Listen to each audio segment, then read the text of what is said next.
Russian cultural centre என்கின்ற இந்த அமைப்பின் சார்பில் ஆண்டுதோறும் இங்கிருந்து மருத்துவ கல்வி பயில்வதற்குரிய மாணவர்களை ரஷ்யாவுக்கு அனுப்பும் பணியினை மிக சிறப்பாக மேற்கொண்டு வருகிறார்கள்.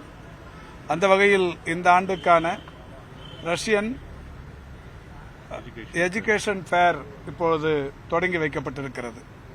பெருமதிப்பிற்குரிய தென்னிந்தியாவின் ரஷ்ய தூதர் அவர்களும் இந்த நிகழ்ச்சியில் பங்கேற்றிருக்கிறார்கள். இந்த ரஷ்யாவை பொறுத்தவரை 63 மருத்துவ பல்கலைக்கழகங்கள் அங்கே பணியாற்றிக் கொண்டிருக்கிறது. இந்தியாவிலிருந்து ஏறத்தாழ 50-60 ஆண்டுகளுக்கு முன்னால் இருந்து வரை அங்கே மருத்துவ கல்வி பயில்வதற்கு மாணவர்கள் சென்று வருகிறார்கள்.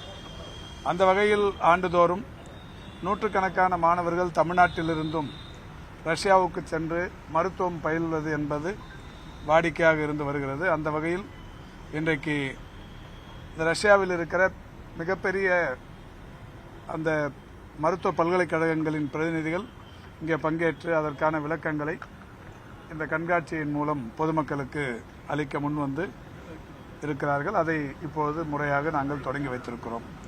கடந்த ஒரு 6-7 ஆண்டுகளாகவே நான் ஆண்டுதோறும் இந்த கண்காட்சியை நானே தொடங்கி வைப்பதற்கான அந்த வாய்ப்பை தொடர்ந்து பெற்றிருக்கிறேன். அந்த வகையில் இந்த ஆண்டும் எனக்கு அந்த வாய்ப்பு கிடைத்து இதை தொடங்கி வைக்கிற அந்த பேரினை நான் பெற்றிருக்கிறேன்.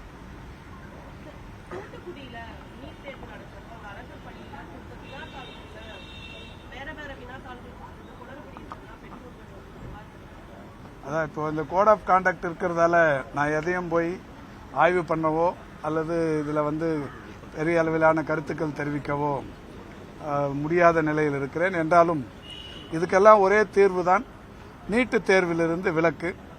நீட்டு தேர்விலிருந்து விலக்கு கிடைப்பதற்கான ஒரு வாய்ப்பு ஆட்சி மாற்றம். அது நிகழும் போது நிச்சயம் எல்லாமே நல்லதாகவே நடக்கும். கேரளாவில்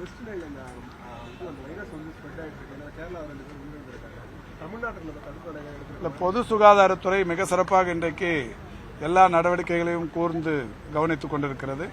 குறிப்பாக கேரளாவும் தமிழ்நாடும் அதற்கான அந்த இணைப்பு வழி சாலைகள் ஒரு 13 வழி சாலைகள் இருக்கிறது.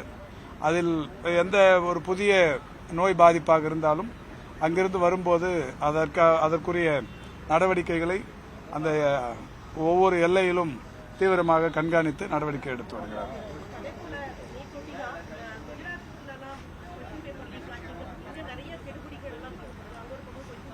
இல்ல, இந்த நீட்டு தேர்வு தொடக்கத்திலிருந்தே கெடுபிடிகளும் குழப்பங்களும் குளறுபடிகளும் தொடர்ச்சியாக இருந்து வருகிறது. இதற்கு ஒரே தீர்வு நான் சொன்னதுதான்.